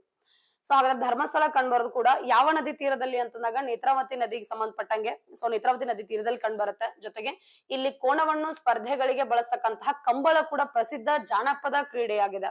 ಸೊ ದಕ್ಷಿಣ ಕನ್ನಡ ಜಿಲ್ಲೆಯ ಪ್ರಸಿದ್ಧ ಜಾನಪದ ಕ್ರೀಡೆ ಯಾವುದು ಅಂತಂದ್ರೆ ಕಂಬಳ ಅಂತ ಹೇಳ್ತೀವಿ. ಕೋಣಗಳನ್ನ ಕೋಣವನ್ನ ಸ್ಪರ್ಧೆಗಳಿಸ್ತಕ್ಕಂಥದ್ದು ಇದು. ಸೊ ಒಂದು ಕ್ರೀಡೆ, ಜಾನಪದ ಕ್ರೀಡೆ ಯಾವ ಜಿಲ್ಲೆದು ಅಂತಂದಾಗ ದಕ್ಷಿಣ ಕನ್ನಡ ಜಿಲ್ಲೆ. ಇನ್ನ ಕರ್ನಾಟಕದೊಳಗಡೆ ಅತಿ ಹೆಚ್ಚು ಗೋಡಂಬಿ ಬೆಳಿತಕ್ಕಂತಹ ಜಿಲ್ಲೆ ಯಾವುದು ಅಂತಂದ್ರೆ ದಕ್ಷಿಣ ಕನ್ನಡ ಜಿಲ್ಲೆ. ಹೌದಾ, ಅತಿ ಹೆಚ್ಚು ಗೋಡಂಬಿ ಬೆಳಿತಕ್ಕಂಥದ್ದು ಯಾವುದು ಅಂತಂದ್ರೆ ಈ ಒಂದು ದಕ್ಷಿಣ ಕನ್ನಡ ಜಿಲ್ಲೆ. ಇದೇ ಒಂದು ಗೋಡಂಬಿ ಬೆಳೆಗೆ ಸಂಬಂಧಪಟ್ಟಂಗೆ ಎಂಡೋಸಲ್ಫಾನ್ ಚಳುವಳಿ ಕೂಡ ಏನಾಗುತ್ತೆ ಅಂತಂದ್ರೆ ಇಲ್ಲಿ ನಡೆದಿರುತ್ತೆ. ಯಾವುದು ಅಂತಂದ್ರೆ ಎಂಡೋಸಲ್ಫಾನ್ ಅಂತಕ್ಕಂತಹ ಚಳುವಳಿ ಕೂಡ ಏನಾಗುತ್ತೆ ಅಂತಾರ ದಕ್ಷಿಣ ಕನ್ನಡ ಜಿಲ್ಲೆಯೊಳಗಡೆ ನಡೆದಿರುತ್ತೆ. ಇನ್ನ ಮಂಗಳೂರಿನಲ್ಲಿ ಅಂತಾರಾಷ್ಟ್ರೀಯ ವಿಮಾನ ನಿಲ್ದಾಣ ಏನಾಗುತ್ತೆ ಅಂತಂದ್ರೆ ಸ್ಥಾಪನೆ ಆಗಿದೆ. ಹೌದಾ, ಅಂತಾರಾಷ್ಟ್ರೀಯ ವಿಮಾನ ನಿಲ್ದಾಣ ಸ್ಥಾಪನೆ ಆಗಿರೋದು ಎಲ್ಲಿ ಅಂತಂದ್ರ ಮಂಗಳೂರು ಒಳಗಡೆ. ಅದು ಬಿಟ್ರೆ ಭಾರತದ ಮೊಟ್ಟ ಮೊದಲ ಮೀನುಗಾರಿಕೆಯ ಕಾಲೇಜ್ ಅನ್ನ ಮಂಗಳೂರು ಒಳಗಡೆ ಸ್ಥಾಪನೆ ಮಾಡ್ತಾರೆ. ಹೌದಾ, ಈ ಒಂದು ಭಾರತದ ಮೊಟ್ಟ ಮೊದಲ ಮೀನುಗಾರಿಕಾ ಕಾಲೇಜ್ ಸ್ಥಾಪನೆ ಆಗಿರೋದು ಎಲ್ಲಿ ಅಂತಂದ್ರ ಮಂಗಳೂರು ಒಳಗಡೆ. ಅದ್ ಬಿಟ್ರೆ ವೇಣೂರು ಅಂತಕ್ಕಂತ ಪ್ಲೇಸ್ ಒಳಗಡೆ ಗೊಮ್ಮಟೇಶ್ವರನ ವಿಗ್ರಹ ಏನಾಗುತ್ತೆ ಅಂತ ಸ್ಥಾಪನೆ ಆಗುತ್ತೆ ಎಲ್ಲಿ ಅಂತಂದ್ರ ಈ ಒಂದು ದಕ್ಷಿಣ ಕನ್ನಡ ಜಿಲ್ಲೆಯ ವೇಣೂರು ಒಳಗಡೆ ಗೊಮ್ಮಟೇಶ್ವರನ ವಿಗ್ರಹ ಕೂಡ ಇದೆ. ಇಲ್ಲಿ ಪ್ರಮುಖವಾಗಿ ದಕ್ಷಿಣ ಕನ್ನಡ ಅಂತಾಗ ಒಂದು ಕರಾವಳಿ ತೀರ ಪ್ರದೇಶ. ಹೌದಾ, ಕರಾವಳಿ ತೀರದ ಜಿಲ್ಲೆ ಅಂತ ಹೇಳ್ತೀವಿ. ಸೊ ಹಾಗಾದ್ರೆ ಇಲ್ಲಿ ನಾವು ಪ್ರಮುಖವಾಗಿ ಮದ್ರಾಸ್ ಪ್ರಾಂತ್ಯದ ಜೊತೆಗೆ ಏನಾಗಿರುತ್ತೆ ಅಂದ್ರೆ ಹಂಚಿಕೆ ಆಗಿರುತ್ತೆ. ಸೊ ಕರ್ನಾಟಕದೊಳಗಡೆ ಅತಿ ಹೆಚ್ಚು ಲಿಂಗಾನುಪಾತ ಅಂದಾಗ ಉಡುಪಿ ನೆನಪು ಬರ್ಬೇಕು, ಸಾಕ್ಷರತೆ ಅಂದಾಗ ಯಾವುದು ಅಂತಂದ್ರೆ ದಕ್ಷಿಣ ಕನ್ನಡ ಜಿಲ್ಲೆ ನೆನಪು ಬರ್ಬೇಕು. ಇಂದಿರಾ ಗಾಂಧಿ ಅವರು ಉದ್ಘಾಟನೆ ಮಾಡಿರ್ತಕ್ಕಂಥ ನವಮಂಗಳೂರು ಬಂದರ ಕೂಡ ಕಂಡು ಬರುತ್ತೆ ಎಲ್ಲಿ ಅಂತಂದ್ರೆ ಈ ಒಂದು ದಕ್ಷಿಣ ಕನ್ನಡ ಜಿಲ್ಲೆ ಒಳಗಡೆ. ಸೊ ಇನ್ನ ಕರ್ನಾಟಕದ ಹೆಬ್ಬಾಗಿಲು ಅಂತ ಯಾವ್ದನ್ನ ಕರಿತೀವಿ ಅಂತಂದ್ರ ಮಂಗಳೂರನ್ನ ಕರಿತೀವಿ. ಜೊತೆಗೆ ಪೆಟ್ರೋಲಿಯಂ ಶುದ್ಧೀಕರಣ ಘಟಕ ಸ್ಥಾಪನೆ ಆಗಿರೋದು ಎಲ್ಲಿ ಅಂತಂದ್ರ ಮಂಗಳೂರಲ್ಲಿ ಸ್ಥಾಪನೆ ಆಗಿದೆ. ಅಂಡ್ ಬ್ಯಾಂಕುಗಳ ತೊಟ್ಟಿಲು ಅಂತ ಯಾವ್ದಕ್ ಕರಿತೀವಿ ಅಂದ್ರೆ ದಕ್ಷಿಣ ಕನ್ನಡ ಮತ್ತು ಉಡುಪಿಯನ್ನ ಕರಿತೀವಿ. ಇನ್ನ ಕರ್ನಾಟಕ ಅಂತಕ್ಕಂತ ಏನ್ ಬ್ಯಾಂಕ್ ಇದನೋ ಖಾಸಗಿ ವಲಯದಲ್ಲಿ ಕೆಲಸ ಮಾಡ್ತಕ್ಕಂಥ ಬ್ಯಾಂಕ್, ಅದ್ರ ಕೇಂದ್ರ ಕಚೇರಿ ಕೂಡ ಸ್ಥಾಪನೆ ಆಗಿರೋದು ಎಲ್ಲಿ ಅಂತಂದ್ರ ಮಂಗಳೂರಲ್ಲಿ ಇದೆ. ಜೊತೆಗೆ ದಕ್ಷಿಣ ಕನ್ನಡ ಜಿಲ್ಲೆ ಒಳಗಡೆ ತುಳು ಭಾಷೆ ಮಾತನಾಡ್ತಕ್ಕಂಥ ಜನರು ಅತಿ ಹೆಚ್ಚಾಗಿ ಕಂಡು ಬರ್ತಾರೆ. ಇನ್ನ ದಕ್ಷಿಣ ಕನ್ನಡ ಮೂಡಬಿದ್ರೆ ಒಳಗಡೆ ಸಾವಿರ ಕಂಬಗಳ ಬಸದಿ ಅಂದ್ರೆ ಅದನ್ನ ಜೈನರ ಕಾಶಿ ಅಂತ ಕೂಡ ಕಂಡು ಬರ್ತೀವಿ. ಇದು ಕೂಡ ಕಂಡು ಬರೋದು ಎಲ್ಲಿ ಅಂತಾರ ದಕ್ಷಿಣ ಕನ್ನಡ ಜಿಲ್ಲೆ. ಇನ್ನ ಮುಖ್ಯವಾಗಿ ದಕ್ಷಿಣ ಕನ್ನಡ ಜಿಲ್ಲೆ ಪುತ್ತೂರು ಒಳಗಡೆ ಬಿಸಿ ನೀರಿನ ಬುಗ್ಗೆಗಳು ಏನಾಗ್ತಾವು ಅಂತಂದ್ರೆ ಕಂಡು ಬರ್ತವೆ. ಅದ್ರ ಜೊತೆಗೆ ನೇತ್ರಾವತಿ ನದಿಗೆ ದಂಡೆಯ ಮೇಲ್ಗಡೆ ಧರ್ಮಸ್ಥಳ ಅಂತಕ್ಕಂತಹ ಧಾರ್ಮಿಕ ಕ್ಷೇತ್ರ ಕೂಡ ಇದೆ. ಜೊತೆಗೆ ಕೋಣಗಳ ಸ್ಪರ್ಧೆಗೆ ಸಂಬಂಧಪಟ್ಟಂಗೆ ಕಂಬಳ ಯಾವ ಜಿಲ್ಲೆ ಸಂಬಂಧಪಟ್ಟಂಗೆ ಅಂತಾರ ದಕ್ಷಿಣ ಕನ್ನಡ ಜಿಲ್ಲೆ ಸಂಬಂಧಪಟ್ಟಂಗೆ ಇರ್ತಕ್ಕಂಥ ಒಂದು ಜಾನಪದ ಕ್ರೀಡೆ ಅಂತ ಹೇಳ್ತೀವಿ. ಇನ್ನ ಕರ್ನಾಟಕದ ಕೂಡ ಅತಿ ಹೆಚ್ಚು ಗೋಡಂಬಿ ಬೆಳಿತಕ್ಕಂಥ ಜಿಲ್ಲೆ ಯಾವುದು ಅಂತಂದ್ರ ದಕ್ಷಿಣ ಕನ್ನಡ ಜಿಲ್ಲೆ. ಅಂಡ್ ಅಂತಾರಾಷ್ಟ್ರೀಯ ವಿಮಾನ ನಿಲ್ದಾಣ ಎಲ್ಲಿದೆ ಅಂತಂದ್ರ ಮಂಗಳೂರಲ್ಲಿ ಇದೆ. ಇನ್ನ ಭಾರತದ ಮೊಟ್ಟ ಮೊದಲ ಮೀನುಗಾರಿಕಾ ಕಾಲೇಜ್ ಸ್ಟಾರ್ಟ್ ಆಗಿರೋದು ಎಲ್ಲಿ ಅಂತಂದ್ರ ಮಂಗಳೂರು ಒಳಗಡೆ ಸ್ಥಾಪನೆ ಆಗುತ್ತೆ. ಅಂಡ್ ಇಲ್ಲಿ ಒಂದು ಬಾಹುಬಲಿ ಅದರ ಗೊಮ್ಮಟೇಶ್ವರನ ಮೂರ್ತಿ ಕೂಡ ಇದೆ ಎಲ್ಲಿ ಅಂತಾರ ಈ ಒಂದು ವೇಣೂರು ಒಳಗಡೆ. ಸೊ ಇದೇನು ಅಂತಂದ್ರ ದಕ್ಷಿಣ ಕನ್ನಡ ಜಿಲ್ಲೆ. ಕರಾವಳಿ ತೀರದ ಪ್ರದೇಶಗಳಿರ್ತಕ್ಕಂಥ ಕರಾವಳಿ ತೀರದ ಅಂದ್ರೆ ಉತ್ತರ ಕನ್ನಡ ಆದ್ರೆ ಕೆಳಗಡೆ ಉಡುಪಿ ಕೆಳಗಡೆ ಯಾವುದು ಅಂದ್ರೆ ದಕ್ಷಿಣ ಕನ್ನಡ ಜಿಲ್ಲೆ. ಸೊ ಇದಾದ ನಂತರ ನಾವು ನೋಡ್ತಕ್ಕಂಥ 24ನೇ ಜಿಲ್ಲೆ ಯಾವುದು ಅಂತಂದ್ರೆ ಚಾಮರಾಜನಗರ ಜಿಲ್ಲೆ ಅಂತ ಹೇಳ್ತೀವಿ. ಚಾಮರಾಜನಗರ ಜಿಲ್ಲೆ. ಚಾಮರಾಜನಗರವು ಕೇರಳ ಮತ್ತು ತಮಿಳುನಾಡಿನೊಂದಿಗೆ ಏನಾಗುತ್ತೆ ಅಂದ್ರೆ ಗಡಿಯನ್ನ ಹೊಂದಿರತಕ್ಕಂಥದ್ದು. ಯಾವುದು ಅಂತಾರೆ ಚಾಮರಾಜನಗರ ಅಂದ್ರೆ ಅದು ಯಾವ ಎರಡು ರಾಜ್ಯಗಳ ಗಡಿಯನ್ನು ಹೊಂದಿದೆ ಅಂತಂದ್ರ ಒಂದು ಕೇರಳ, ಇನ್ನೊಂದು ಯಾವುದು ಅಂತಂದ್ರೆ ತಮಿಳುನಾಡು. ಸೊ ಅದ್ರ ಚಾಮರಾಜನಗರ ಬಿಳಿಗುಂಡ್ಲು ಮತ್ತು ಕಾವೇರಿ ಜಲ ಮಾಪನ ಕೇಂದ್ರ ಅಂದ್ರೆ ಈ ಒಂದು ಚಾಮರಾಜನಗರದ ಬಿಳಿಗುಂಡ್ಲು ಅಂತಕ್ಕಂಥ ಪ್ಲೇಸ್ ಒಳಗಡೆ ಯಾವುದು ಅಂತಂದ್ರ ಬಿಳಿಗುಂಡ್ಲು ಅಂತಕ್ಕಂಥ ಪ್ಲೇಸ್ ಒಳಗಡೆ ಈ ಒಂದು ಕಾವೇರಿ ಜಲ ಮಾಪನ ಕೇಂದ್ರ ಸ್ಥಾಪನೆ ಆಗಿದೆ. ಎಲ್ಲಿ ಅಂತಾರ ಚಾಮರಾಜನಗರದ ಬಿಳಿಗುಂಡ್ಲು ಪ್ಲೇಸ್ ಒಳಗಡೆ. ಇನ್ನ ಭಾರತದ ಮೊದಲ ಹುಲಿ ಸಂರಕ್ಷಣಾ ತಾಣ ಮತ್ತು ಕರ್ನಾಟಕದ ಅತಿ ದೊಡ್ಡ ರಾಷ್ಟ್ರೀಯ ಉದ್ಯಾನವನವಾಗಿರ್ತಕ್ಕಂಥ ಬಂಡೀಪುರ ರಾಷ್ಟ್ರೀಯ ಉದ್ಯಾನವನ ಎಲ್ಲಿದೆ ಅಂತಂದ್ರೆ ಚಾಮರಾಜನಗರದೊಳಗೆ ಕಂಡು ಬರುತ್ತೆ. ಮೊನ್ನೆ ನಾವು ರಾಷ್ಟ್ರೀಯ ಉದ್ಯಾನವನಗಳನ್ನ ಕ್ಲಾಸ್ ನೋಡುವತ್ತ ನಾವು ನೋಡಿದ್ವಿ. ಕರ್ನಾಟಕದ ಅತಿ ದೊಡ್ಡ ಮತ್ತು ಭಾರತದ ಮೊಟ್ಟ ಮೊದಲ ಹುಲಿ ಸಂರಕ್ಷಣಾ ತಾಣ ಯಾವುದು ಅಂತಂದ್ರೆ ಅದು ಬಂಡೀಪುರ ನ್ಯಾಷನಲ್ ಇದು ಅಂದ್ರೆ ಭಾರತದಿಂದ ಈ ಒಂದು ಹುಲಿ ಯೋಜನೆ ಅಧೀನದಲ್ಲಿ ಆಯ್ಕೆಯಾಗಿರ್ತಕ್ಕಂಥ ಕರ್ನಾಟಕದ ಮೊದಲ ತಾಣ ಯಾವುದು ಅಂತಂದ್ರೆ ಬಂಡೀಪುರ. ಅಂಡ್ ಕರ್ನಾಟಕದ ಅತಿ ದೊಡ್ಡ ರಾಷ್ಟ್ರೀಯ ಉದ್ಯಾನವನ ಯಾವುದು ಅಂತಂದ್ರೆ ಬಂಡೀಪುರ ನ್ಯಾಷನಲ್ ಪಾರ್ಕ್. ಸೊ ಇದು ಕಂಡು ಬರೋದು ಎಲ್ಲಿ ಅಂತಂದ್ರೆ ಚಾಮರಾಜನಗರದಲ್ಲಿ. ಇನ್ನ ಇದು ಕರ್ನಾಟಕದ ದಕ್ಷಿಣದ ತುತ್ತ ತುದಿಯ ಜಿಲ್ಲೆಯಾಗಿದೆ. ಹೌದಾ, ದಕ್ಷಿಣದ ತುತ್ತ ತುದಿಯ ಜಿಲ್ಲೆನ ಯಾವುದು ಅಂತಾರೆ ಚಾಮರಾಜನಗರ. ಈಶಾನ್ಯ ಮಾನ್ಸೂನ್ ಮಾರುತಗಳಿಂದ ಮಳೆಯನ್ನು ಪಡೆಯುವ ಕರ್ನಾಟಕದ ಏಕೈಕ ಜಿಲ್ಲೆಯಾಗಿದೆ. ಹೌದಾ, ಸೊ ಈಶಾನ್ಯ ಮಾನ್ಸೂನ್ ಮಾರುತಗಳು ಅಂತ ಏನ್ ಈಶಾನ್ಯ ಭಾಗದಿಂದ ಏನ್ ಬರ್ತಾವೋ ಅವುಗಳನ್ನ ನಿಲ್ಲಿಸ್ಬಿಟ್ಟು ಮಳೆಯನ್ನ ಸುರಿಸ್ಕೊಳ್ತಕ್ಕಂತಹ ಅಥವಾ ಮಳೆಯನ್ನ ಪಡಿತಕ್ಕಂತಹ ಏಕೈಕ ಜಿಲ್ಲೆ ಯಾವುದು ಅಂತಂದ್ರೆ ಚಾಮರಾಜನಗರ. ಇನ್ನ ಆನೆಗಳನ್ನು ರಕ್ಷಿಸಬೇಕು ಅಂತ ಹೇಳ್ಬಿಟ್ಟು ಬಿಳಿಗಿರಿ ರಂಗನ ಬೆಟ್ಟವು ಇಲ್ಲಿದೆ. ಹೌದಾ, ಸೊ ಅದ್ರ ಜೊತೆಗೆ ಬಿಳಿಗಿರಿ ರಂಗನ ಬೆಟ್ಟ ಅಂತಕ್ಕಂಥದ್ದು ಬಹಳಷ್ಟು ಫೇಮಸ್. ಬಿಟಿಆರ್ ಅಂತ ಕೂಡ ಹೇಳ್ತೇವೆ ಇದನ್ನ. ನೆಕ್ಸ್ಟ್ ಈ ಒಂದು ತಮಿಳುನಾಡು ಮತ್ತು ಕರ್ನಾಟಕ ರಾಜ್ಯದ ನಡುವೆ ವಿವಾದ. ಈ ಬಿಟಿಆರ್ ಅಂತಕ್ಕಂಥದ್ದು ಸಿಂಹಗಳ ಈ ಒಂದು ಹುಲಿ ರಕ್ಷಣಾ ತಾಣ. ಹೌದಾ, ಹುಲಿ ರಕ್ಷಣಾ ತಾಣ ಅಂತ ಹೇಳ್ತೀವಿ. ಹುಲಿ ರಕ್ಷಣಾ ತಾಣ ಯಾವುದು ಅಂತಾರ ಹುಲಿಗಳನ್ನ ರಕ್ಷಣೆ ಮಾಡ್ತಕ್ಕಂಥ ಒಂದು ಹುಲಿ ಮೀಸಲು ಪ್ರದೇಶ ಕೂಡ ಯಾವುದು ಅಂತಂದ್ರೆ ಬಿಳಿಗಿರಿ ರಂಗನ ಬೆಟ್ಟ ಅಂತ ಹೇಳ್ತೀವಿ. ಇನ್ನ ತಮಿಳುನಾಡು ಮತ್ತು ಕರ್ನಾಟಕ ರಾಜ್ಯದ ನಡುವೆ ವಿವಾದ ಇರತಕ್ಕಂತ ಹೊಗೆನ್ಕಲ್ ಜಲಪಾತ ಕಾವೇರಿ ನದಿಗೆ ಅಡ್ಡಲಾಗಿ ಕಟ್ಟಲಾಗಿದೆ. ಇದು ಕೂಡ ಚಾಮರಾಜನಗರ ಅಂದ್ರೆ ಹೊಗೆನ್ಕಲ್ ಜಲಪಾತ ಅಂತ ಏನ್ ಹೇಳ್ತೀವಿ. ಸೊ ತಮಿಳುನಾಡು ಮತ್ತು ಕರ್ನಾಟಕದ ಮುಖ್ಯವಾಗಿ ಹೊಗೆನ್ಕಲ್ ಜಲಪಾತ ಬರೋದು ತಮಿಳುನಾಡು ಮತ್ತು ಈ ಒಂದು ಕರ್ನಾಟಕದ ಬಾರ್ಡರ್ ಒಳಗಡೆ. ಸೊ ಹಾಗಾದ್ರೆ ಈ ಒಂದು ಹೊಗೆನ್ಕಲ್ ಜಲಪಾತ ಮುಖ್ಯವಾಗಿ ಅಂಟ್ಕೊಂಡಿರೋದು ಎಲ್ಲಿ ಅಂತಾರೆ ಕರ್ನಾಟಕದ ಚಾಮರಾಜನಗರಕ್ಕೆ ಸಂಬಂಧಪಟ್ಟಂಗೆ. ಸೊ ಸೋಲಿಗ ಮತ್ತು ಗೊಂದಲಿಗ ಅಂತಕ್ಕಂಥ ಬುಡಕಟ್ಟು ಸಮುದಾಯಗಳು ಏನಾಗ್ತಾವ ಅಂದ್ರೆ ಚಾಮರಾಜನಗರದಲ್ಲಿ ಕಂಡ್ಬರ್ತಾವ. ಯಾವ ಎರಡು ಸಮುದಾಯಗಳು ಅಂತಾರ, ಒಂದು ಸೋಲಿಗ, ಇನ್ನೊಂದು ಯಾವ್ದು ಅಂತಾರ ಗೊಂದಲಿಗ ಅಂತಕ್ಕಂಥ ಬುಡಕಟ್ಟು ಸಮುದಾಯಗಳು. ಹಾಗಾದ್ರೆ ಕಾವೇರಿ ನದಿಯಿಂದ ನಿರ್ಮಿತವಾಗಿರ್ತಕ್ಕಂಥ ಭರಚುಕ್ಕಿ ಜಲಪಾತ ಏನಾಗುತ್ತೆ ಅಂತಂದ್ರ, ಕಾವೇರಿ ನದಿಯಿಂದ ನಿರ್ಮಾಣ ಆಗಿರ್ತಕ್ಕಂಥ ಭರಚುಕ್ಕಿ ಅಂತಕ್ಕಂಥ ಜಲಪಾತ ಚಾಮರಾಜನಗರದಲ್ಲಿ ಕಂಡು ಬರ್ತವೆ. ಸೊ ಚಾಮರಾಜನಗರದಲ್ಲಿ ಕಂಡು ಬರ್ತವೆ. ಸೊ ಹಾಗಾದ್ರೆ ಇಲ್ಲಿ ಮುಖ್ಯವಾಗಿ ಚಾಮರಾಜನಗರ ಅಂತಕ್ಕಂಥದ್ದು ಬಹಳಷ್ಟು ಫೇಮಸ್, ನೆನ್ಪಿಟ್ಕೊಡ್ರಿ. ಸೊ ಇಲ್ಲಿ ಒಂದು ಯಾವ್ದು ಅಂತಂದ್ರ ಹೊಗೇನಕಲ್ ಜಲಪಾತದ ಬಗ್ಗೆ, ಬಿಳಿಗಿರಿ ರಂಗನ ಬೆಟ್ಟ, ನೆಕ್ಸ್ಟ್ ಯಾವ್ದು ಅಂತಂದ್ರ ಭರಚುಕ್ಕಿ ಅಂತಕ್ಕಂತಹ ಜಲಪಾತ. ಈಶಾನ್ಯ ಮಾನ್ಸೂನ್ ಮಾರುತಗಳಿಂದ ಮಳೆ ಪಡಿತಕ್ಕಂತ ಏಕೈಕ ಜಿಲ್ಲೆ ಯಾವ್ದು ಅಂತಂದ್ರೆ ಚಾಮರಾಜನಗರ. ಹುಲಿ ಸಂರಕ್ಷಣಾ ತಾಣ ಕೂಡ ಏನಾಗುತ್ತೆ ಅಂದ್ರೆ ಇಲ್ಲಿದೆ. ಜೊತೆಗೆ ದಕ್ಷಿಣದ ತುತ್ತ ತುದಿ ಯಾವ್ದು ಅಂತಾರ ಚಾಮರಾಜನಗರ. ಅದೇ ರೀತಿ ಕೇರಳ ಮತ್ತು ತಮಿಳುನಾಡು ರಾಜ್ಯಗಳೊಂದಿಗೆ ಗಡಿಯನ್ನ ಹಂಚಿಕೊಂಡಿದೆ. ಅಂಡ್ ಬಿಳಿಗುಂಡ್ಲು ಅಂತಕ್ಕಂಥದ್ರಲ್ಲಿ ಕಾವೇರಿ ಜಲಮಾಪನ ಕೇಂದ್ರವಿದೆ. ಜೊತೆಗೆ ಹುಲಿ ಸಂರಕ್ಷಣಾ ಮೀಸಲು ಪ್ರದೇಶ ಕೂಡ ಏನಾಗುತ್ತೆ ಅಂತಂದ್ರ ಇರ್ತಕ್ಕಂಥ ಬಂಡೀಪುರ ಕೂಡ ಎಲ್ಲಿ ಕಂಡು ಬರುತ್ತೆ ಅಂತಾರ, ಈ ಒಂದು ಚಾಮರಾಜನಗರದಲ್ಲಿ ಕಂಡು ಬರುತ್ತೆ. ಸೊ ಇದು ಜಿಲ್ಲೆ ಆದ್ರೆ 24ನೇ ಜಿಲ್ಲೆ ಆದ್ರೆ, ಇನ್ನು 25ನೇ ಜಿಲ್ಲೆಗೆ ಯಾವ್ದು ನೋಡ್ತೀವಿ ಅಂತಂದ್ರೆ ಕೊಡಗು ಜಿಲ್ಲೆಯನ್ನ ನೋಡ್ತೀವಿ. ಹೌದಾ, 25ನೇ ಜಿಲ್ಲೆಯಾಗಿ ಕೊಡಗು ಜಿಲ್ಲೆ. 1956ಕ್ಕಿಂತ ಮುಂಚೆ ಇದು ಪ್ರತ್ಯೇಕ ರಾಜ್ಯವಾಗಿತ್ತು. ಹೌದಾ, ಕೊಡಗು ಪ್ರಾಂತ್ಯ ಸಪರೇಟ್ ಆಗೇ ಇರುತ್ತೆ. ಹೌದಾ, ಯಾವ್ದೇ ಮದ್ರಾಸ್ ಪ್ರಾಂತ್ಯ, ಬಾಂಬೆ ಪ್ರಾಂತ್ಯದೊಳಗಡೆ ಸೇರ್ಕೊಂಡಿರಾಗಿಲ್ಲ, ಕೊಡಗು ಪ್ರಾಂತ್ಯ ಸಪರೇಟ್ ಆಗಿರುತ್ತೆ. ಇಲ್ಲಿ ಹೆಚ್ಚಾಗಿ ಕೊಡವ ಭಾಷೆಯ ಜನ ಏನಾಗ್ತಾರೆ ಅಂದ್ರೆ ಕಂಡು ಬರ್ತಾರೆ. ಅಂದ್ರೆ ಕೊಡವ ಲ್ಯಾಂಗ್ವೇಜ್ ಅನ್ನ ಮಾತನಾಡ್ತಕ್ಕಂಥ ಜನರು ಅತಿ ಹೆಚ್ಚಾಗಿ ಕೊಡಗು ಜಿಲ್ಲೆ ಒಳಗಡೆ ಕಂಡು ಬರ್ತಾರೆ. ಇದನ್ನು ಮೊದಲು ಏನಂತ ಕರಿತಾ ಇದ್ರು ಅಂತಾರ, ಕೂರ್ಗ್ ಅಂತ ಕರಿ. ಇವಾಗ ಕೂಡ ನಾವು ಕೂರ್ಗ್ ಅಂತಾನೆ ಕರಿತೀವಿ, ಬಟ್ ಎಕ್ಸಾಕ್ಟ್ ಆಗಾದ್ರೆ ಹೆಸರು ಏನು ಅಂತ ಬಂದಾಗ ಕೊಡಗು ಅಂತ ಹೇಳ್ತೀವಿ, ಕೂರ್ಗ್ ಅಂತ ಕರೀತಾರೆ. ಇನ್ನು ಕರ್ನಾಟಕದೊಳಗಡೆ ಅತಿ ಕಡಿಮೆ ಜನಸಂಖ್ಯೆ ಮತ್ತು ಅತಿ ಕಡಿಮೆ ಜನಸಾಂದ್ರತೆ ಹೊಂದಿರತಕ್ಕಂತ ಜಿಲ್ಲೆ ಯಾವುದು ಅಂತಂದ್ರ ಕೊಡಗು ಜಿಲ್ಲೆ. ನಮ್ಮ ಕರ್ನಾಟಕದೊಳಗಡೆ ಅತಿ ಕಡಿಮೆ ಜನಸಂಖ್ಯೆಯನ್ನ ಮತ್ತು ಅತಿ ಕಡಿಮೆ ಜನಸಾಂದ್ರತೆನ ಹೊಂದಿರತಕ್ಕಂತ ಜಿಲ್ಲೆ ಯಾವುದು ಅಂತಂದ್ರ ಕೊಡಗು ಜಿಲ್ಲೆ ಅಂತ ಹೇಳ್ತೀವಿ. ಹಾಗಾದ್ರೆ ಕೊಡಗು ಜಿಲ್ಲೆಯನ್ನ ಭಾರತದ ಸ್ಕಾಟ್ಲ್ಯಾಂಡ್ ಅಂತ ಕರಿತೀವಿ. ಕೊಡಗು ಜಿಲ್ಲೆ ಏನಂತ ಕರಿತೀವಿ ಅಂದ್ರ ಭಾರತದ ಸ್ಕಾಟ್ಲ್ಯಾಂಡ್ ಅಂತ ಕರಿತೀವಿ. ಮತ್ತು ಕರ್ನಾಟಕದ ಕಾಶ್ಮೀರ ಅಂತ ಹೇಳ್ಬಿಟ್ಟು ಯಾವ್ದನ್ನ ಕರಿತೀವಿ ಅಂತಂದ್ರ ಕೊಡಗು ಜಿಲ್ಲೆಯನ್ನ ಕರಿತೀವಿ. ಏನಂತ ಕರಿತೀವಿ ಅಂದ್ರ ಕರ್ನಾಟಕದ ಕಾಶ್ಮೀರ ಅಂತ ಕರಿತೀವಿ. ಇನ್ನ ಕಿತ್ತಳೆ ನಾಡು ಯಾವುದು ಅಂತಂದ್ರ ಈ ಒಂದು ಕಾಶ್ಮೀರವನ್ನ ಈ ಒಂದು ಕೊಡಗುವನ್ನ ಏನಂತ ಕರಿತೀವಿ ಅಂತಾರ ಕಿತ್ತಳೆ ನಾಡು ಅಂತ ಕೂಡ ಕರಿತೀವಿ. ಅದ್ರ ಜೊತೆಗೆ ಕೊಡಗು ಜಿಲ್ಲೆ ಒಳಗಡೆ ನಾಗರಹೊಳೆ ರಾಷ್ಟ್ರೀಯ ಉದ್ಯಾನವನ ಕೂಡ ಏನಾಗುತ್ತೆ ಅಂತಾರ ಕಂಡು ಬರುತ್ತೆ. ಚಾಮರಾಜನಗರದಲ್ಲಿ ಬಂಡೀಪುರ ಆದ್ರೆ ಕೊಡಗು ಜಿಲ್ಲೆಯಲ್ಲಿ ಯಾವುದು ಅಂತಂದ್ರ ಈ ಒಂದು ನಾಗರಹೊಳೆ ರಾಷ್ಟ್ರೀಯ ಉದ್ಯಾನ ನ್ಯಾಷನಲ್ ಪಾರ್ಕ್ ಕೂಡ ಕಂಡು ಬರುತ್ತೆ. ಇನ್ನು ಕರ್ನಾಟಕದ ಜೀವ ನದಿ ಆಗಿರ್ತಕ್ಕಂತಹ ಕಾವೇರಿ ಅಂತ ಏನ್ ಹೇಳ್ತೀವಿ, ಕಾವೇರಿ ನದಿ ಹುಟ್ಕೊಳ್ತಕ್ಕಂಥದ್ದು ಎಲ್ಲಿ ಅಂತಂದ್ರ ಕೊಡಗು ಜಿಲ್ಲೆಯ ತಲಕಾವೇರಿಯಲ್ಲಿ ಹುಟ್ಕೊಳ್ಳುತ್ತೆ. ಹೌದಾ, ಸೊ ಕೊಡಗು ಜಿಲ್ಲೆಯ ತಲಕಾವೇರಿ, ಇಲ್ಲೇನ್ ಪ್ಲೇಸ್ ನಿಮ್ಗೆ ಕಾಣಿಸ್ತದಲ್ಲ ತಲಕಾವೇರಿ, ಇಲ್ಲಿ ಹುಟ್ಕೊಳ್ತಕ್ಕಂಥದ್ದು ಯಾವುದು ಅಂತಂದ್ರ ಈ ಒಂದು ಕಾವೇರಿ ನದಿ ಅಂತ ಹೇಳ್ತೀವಿ. ಇನ್ನ ಕೊಡಗಿನಲ್ಲಿ ದುಬಾರೆ ಫಾರೆಸ್ಟ್ ಏನಾಗುತ್ತೆ ಅಂತಂದ್ರ ಕಂಡು ಬರುತ್ತೆ. ಸೊ ಇದನ್ನ ಮತ್ತು ದೇವರ ಕಾಡುಗಳು ಅಂತ ಕೂಡ ಕಂಡು ಬರ್ತಾರೆ, ಕರೀತಾರೆ. ಹೌದಾ, ಏನಂತ ಕರೀತಾರೆ ಅಂತಾರ ದೇವರ ಕಾಡುಗಳು. ಎಲ್ಲಿ ಕಂಡು ಬರ್ತಾವು ಅಂತಂದ್ರ ಕೊಡಗು ಜಿಲ್ಲೆ ಒಳಗಡೆ ಕಂಡು ಬರ್ತವೆ. ಭಾರತದ ಮೊದಲ ಸೇನಾ ದಂಡನಾಯಕನಾಗಿರ್ತಕ್ಕಂತಹ ಜನರಲ್ KM ಕಾರ್ಯಪ್ಪನವರು ಎಲ್ಲವರು ಅಂತಂದ್ರೆ ಅವರು ಕೂಡ ಕೊಡಗು ಜಿಲ್ಲೆಯವರು. ಹೌದಾ, ಭಾರತದ ಮೊದಲ ಸೇನಾ ದಂಡನಾಯಕ ಅಂತ ಹೇಳ್ತೀವಿ. ಸೊ ಜನರಲ್ KM ಕಾರ್ಯಪ್ಪ ಅವರು ಯಾವ ಜಿಲ್ಲೆಗೆ ಸಂಬಂಧಪಟ್ಟವರು ಅಂತಾರ ಕೊಡಗು ಜಿಲ್ಲೆಯವರು. ಅಂಡ್ ಕರ್ನಾಟಕದಲ್ಲಿ ರೈಲು ಮಾರ್ಗ ಹೊಂದಿಲ್ಲದ ಏಕೈಕ ಜಿಲ್ಲೆ ಯಾವುದು ಅಂತಂದ್ರ ಅದು ಕೂಡ ಕೊಡಗು ಜಿಲ್ಲೆ. ಹೌದಾ, ರೈಲು ಮಾರ್ಗನೇ ಇಲ್ಲದೆ ಇರತಕ್ಕಂಥ ಜಿಲ್ಲೆ ಯಾವುದು ಅಂತಂದ್ರ ಕೊಡಗು ಜಿಲ್ಲೆ. ಇನ್ನ ಅಬ್ಬೆ ಫಾಲ್ಸ್ ಅಂತಕ್ಕಂಥ ಫಾಲ್ಸ್ ಕಂಡು ಬರುತ್ತೆ. ಇರ್ಪು ಜಲಪಾತ ಅಂತಕ್ಕಂಥ ಫಾಲ್ಸ್ ಕೂಡ ಏನಾಗುತ್ತೆ ಅಂತಂದ್ರ ನಮ್ಮಲ್ಲಿ ಇಲ್ಲಿ ಕೊಡಗು ಜಿಲ್ಲೆ ಒಳಗಡೆ ಕಂಡು ಬರುತ್ತೆ. ಎರಡು ಜಲಪಾತಗಳನ್ನ ನೋಡ್ತೀವಿ ಪ್ರಮುಖವಾಗಿ, ಒಂದು ಅಬ್ಬೆ ಫಾಲ್ಸ್, ಇನ್ನೊಂದು ಯಾವುದು ಅಂತಂದ್ರ ಇರ್ಪು ಜಲಪಾತ ಅಂತ ಹೇಳ್ತೀವಿ. ಹೌದಾ, ಸೊ ಹಾಗಾದ್ರೆ ಮುಖ್ಯವಾಗಿ ಕೊಡಗು ಜಿಲ್ಲೆ ಅಂತಂದಾಗ ನಾವೇನ್ ನೋಡ್ತೀವಿ ಅಂತಂದ್ರ 1956ಕ್ಕೂ ಮುಂಚೆ ಇದು ಸಪರೇಟ್ ಆಗಿ ಕೊಡಗು ಪ್ರಾಂತ್ಯ ಅಂತಾನೆ ಇರುತ್ತೆ. ಜೊತೆಗೆ ಈ ಒಂದು ಕೊಡವ ಭಾಷೆನ ಅತಿ ಹೆಚ್ಚಾಗಿ ಜನ ಮಾತಾಡ್ತಾರೆ. ಅಂಡ್ ನೆಕ್ಸ್ಟ್ ಕೂರ್ಗ್ ಅಂತ ಕರಿತಾ ಇದ್ರು ಫಸ್ಟ್ ಇದನ್ನ. ಕರ್ನಾಟಕದೊಳಗಡೆ ಅತಿ ಕಡಿಮೆ ಜನಸಂಖ್ಯೆ ಹೊಂದಿರತಕ್ಕಂತ ಮತ್ತು ಅತಿ ಕಡಿಮೆ ಜನಸಾಂದ್ರತೆ ಹೊಂದಿರತಕ್ಕಂತ ಜಿಲ್ಲೆ ಯಾವುದು ಅಂತಂದಾಗ ಕೊಡಗು ಜಿಲ್ಲೆ ಅಂತ ಹೇಳ್ತೀವಿ. ಜೊತೆಗೆ ಈ ಒಂದು ಕೊಡಗುನ ಏನಂತ ಕರಿತೀವಿ ಅಂದ್ರೆ ಕರ್ನಾಟಕದ ಕಾಶ್ಮೀರ ಅಂತ ಕೂಡ ಕರಿತೀವಿ. ಸೊ ಕಿತ್ತಳೆ ನಾಡು ಅಂತಂದ್ರೆ ಯಾವುದು ಅಂತಂದ್ರ ಕೊಡಗು ಜಿಲ್ಲೆಯನ್ನ ಕರಿತೀವಿ. ಇನ್ನ ನಾಗರಹೊಳೆ ರಾಷ್ಟ್ರೀಯ ಉದ್ಯಾನವನ ಕಂಡುಬರೋದು ಎಲ್ಲಿ ಅಂತಂದ್ರ ಕೊಡಗು ಜಿಲ್ಲೆ ಒಳಗಡೆ. ಇನ್ನ ಜೀವನದಿ ಆಗಿರ್ತಕ್ಕಂಥ ನಮ್ಮ ಕರ್ನಾಟಕದ ಜೀವನದಿ ಆಗಿರ್ತಕ್ಕಂಥ ಕಾವೇರಿ ನದಿ ಹುಟ್ಕೊಳ್ಳೋದು ಎಲ್ಲಿ ಅಂತಂದ್ರೆ ಕೊಡಗು ಜಿಲ್ಲೆಯ ತಲಕಾವೇರಿ ಒಳಗಡೆ. ಸೊ ಇಲ್ಲಿ ದೇವರ ಕಾಡುಗಳು ಕಂಡು ಬರ್ತವೆ. ಅಂದ್ರೆ ದುಬಾರೆ ಫಾರೆಸ್ಟ್ ಅಂತಕ್ಕಂಥ ಫಾರೆಸ್ಟ್ ಕೂಡ ಕಂಡು ಬರುತ್ತೆ.